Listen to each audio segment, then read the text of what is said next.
kind of person who talks to trees. And call me crazy, but yeah, that's me. So one day I asked myself, wonder what trees would say if they could talk. So to understand that, I did some research and looked into what people's opinions were on that matter. And I found it both painful and heartwarming. So I'll tell you this by giving you two examples of this.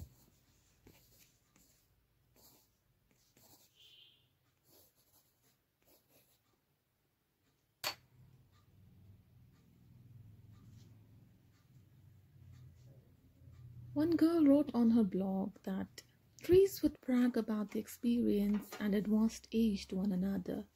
Fruits would share tales from the early ages, and branches would chat about insects, birds, and other creatures that came to visit.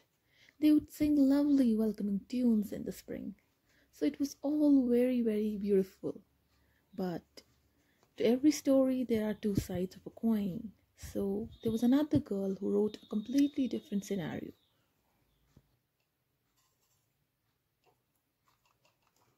She goes on saying that I think that they would be sad, they'd be angry, they'd be disappointed, but somehow compassionate. The trees would be forgiving, which is surely the saddest of all. She goes on writing that surely they weep. Perhaps that's what happens in autumn. Perhaps when the trees shed their leaves, they are weeping for all they have lost and unjustly robbed of. And we just watch them wail. We watch them mourn and we think that it's beautiful.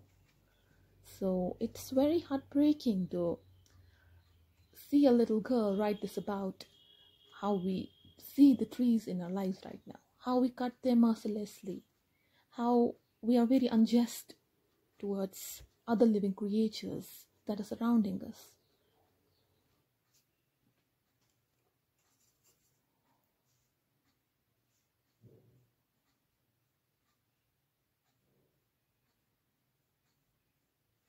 Every school child learns some of seemingly straightforward facts about trees, that they provide us with sustenance, they have photosynthetic activity, they create an atmosphere that enables our survival, or they have improved our mental health. And yet, despite the biological and cultural significance of trees, we rarely notice them. A phenomenon that scientists have described as plant blindness.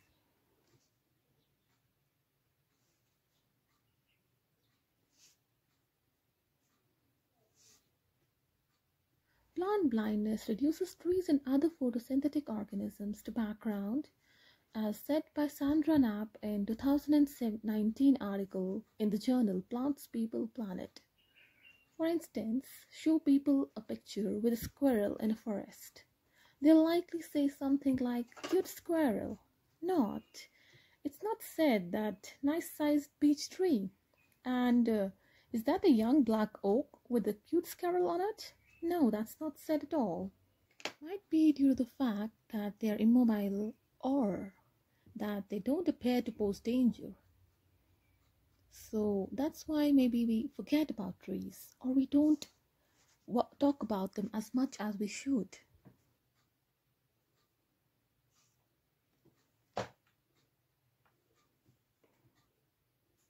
We live among trees, and how we interact with them, as well as the degree of our sensitivity to them, has moral significance.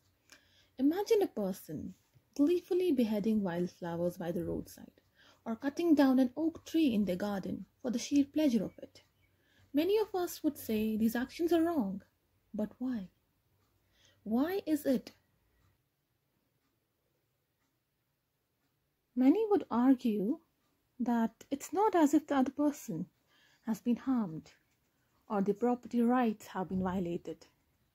If we assume that trees lack feelings, then it isn't right to say that the actions are cruel, because cruelty means that a being that can suffer.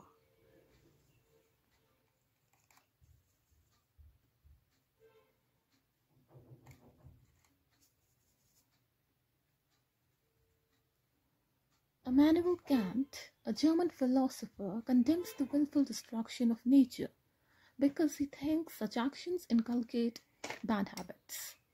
So, although Kant does deal with humans' relationship with nature, he only does so in terms of how this relationship benefits human beings and their social interactions.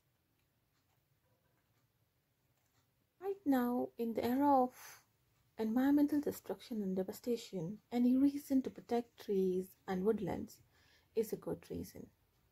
Protecting trees and forests is our number one priority, but then there's a question: what can an average person do to help? What are some of the things that you can consider doing? Saving paper is saving trees. Write on both sides of a sheet. Do not use paper tissues, use cotton handkerchiefs. Do not gift flower bouquets, instead give a potted plant and encourage your friends to grow plants. Switch to digital books. But if you still prefer to read the real thing like me, borrow books from your local library. Avoid buying it.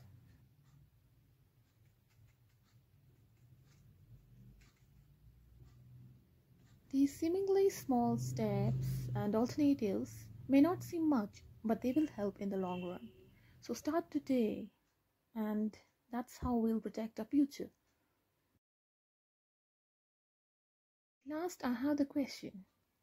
When you scream at top of your lungs and nobody hears you, what are you supposed to do? And if a tree falls in a forest and no one is around to hear it, does it make sound? Think about it.